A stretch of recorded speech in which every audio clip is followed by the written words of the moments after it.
এজিদকে মুসলমান বলবে, নিঃসন্দেহে বাংলার জমিনে তার চাইতে বড় কাফের আর কেউ হতে পারে না। কথা বলেন ঠিক কিনা? আমার আল্লাহ শুরুতেই বলে দিচ্ছেন, হাবিব আপনার পরিবারের উপর, আপনার আলে রসুল আহলে পরিবারের প্রতি কিছু কিছু বদবখ মুনাফিক থাকবে, যে মুনাফিকরা আম্মা সৈয়দুশ শুহাদা খাতুনে জান্নাত ফাতেমাতুজ জোহরা রাদিয়াল্লাহু তাআলা আনহা এর চরিত্র নিয়ে কথা বলবে, এজিদকে নামাজি বলবে, নাউজুবিল্লাহ বলবেন না, এজিদকে মুসলমান বলবে, ইমাম হুসাইনকে দোষারোপ করবে, আপনি নবীর আহলে পরিবারের দিকে আঙ্গুল তুলে কথা বলবে। হাবিব আমি আল্লাহ জানি, সেই জন্য তাদের দাঁত ভাঙ্গা জবাব দেওয়ার জন্য আমি আল্লাহ সূরা আহজাবের 33 নম্বর আয়াতের মধ্যে এটাও বলে দিয়েছি, ইন্নামা ইউরিদুল্লাহু লিইউযহিবা আনকুমুর রিজসা আহলাল বাইতি ওয়া ইউতাহহিরাকুম তাতহীরা। ইয়া রাসূলুল্লাহ আপনি বলে দিন মদিনাবাসীকে, আপনার উম্মতের জন্য এলান করে দিন। আমার হাবিব বলছে, আল্লাহ কি এলান করব? বলে ইন্নামা নিশ্চয়, নিঃসন্দেহে, ইউরিদুল্লাহু নিশ্চয় আমি আল্লাহ চাই, লিইউযহিবা আনকুমুর রিজসা আপনার পরিবারকে আহলাল, আপনার পরিবারকে আহলে বাইত, আপনার পরিবার পরিজনকে পবিত্র রাখতে চায়।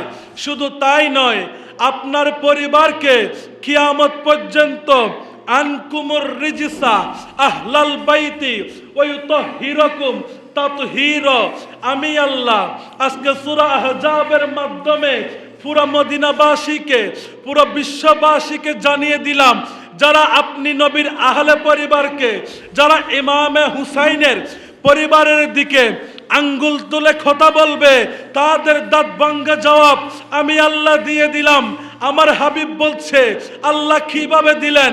আমার আল্লাহ বলছেন, কিয়ামত পর্যন্ত গাজী বংশ আসবে, কিয়ামত পর্যন্ত চৌধুরী বংশ আসবে, কিয়ামত পর্যন্ত খান বংশ আসবে, কিয়ামত পর্যন্ত নবাব বংশ আসবে, কিয়ামত পর্যন্ত অমুক বংশ আসবে, তমুক বংশ আসবে, বংশের কোনো শেষ নাই।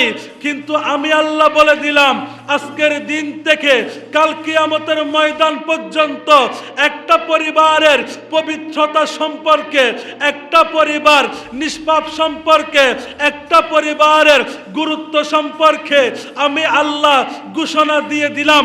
ওগো ইয়া রাসূলুল্লাহ, পৃথিবীর জমিনের মধ্যে চৌধুরী বংশ পবিত্র ঘোষণা আমি আল্লাহ দিই নাই, খান বংশ পবিত্রতার ঘোষণা আমি আল্লাহ দিই নাই, গাজী বংশের পবিত্রতার ঘোষণা আমি আল্লাহ দিই নাই। কিন্তু হাবিব শুনে রাখুন, আপনি আপনার আহলে পরিবারকে সামনে রেখে আপনি আপনার উম্মতদের জন্য এলান করে দিন, ইন্নামা ইউরিদুল্লাহু লিইউযহিবা আনকুমুর রিজসা আহলাল বাইতি ওয়া ইউতাহহিরাকুম তাতহীরা।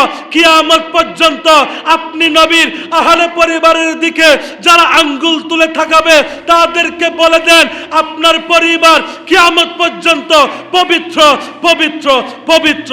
চিল্লায়া বলি সুবহানাল্লাহ। যেই নবীর আহলে পরিবারের পবিত্রতার কথা ঘোষণা আমার আল্লাহ দিচ্ছেন, সেই পরিবারের দিকে যারা আঙ্গুল তুলে তাকায়, যেই পরিবারের দিকে আম্মা খাতুনে জান্নাত আম্মা ফাতেমাতুজ জোহরা যার চরিত্র নিয়ে যারা কথা বলবে, যারা এজিদকে মুসলমান বলবে, নিঃসন্দেহে বাংলার জমিনে তার চাইতে বড় কাফের আর কেউ হতে পারে না। কথা বলেন ঠিক কিনা?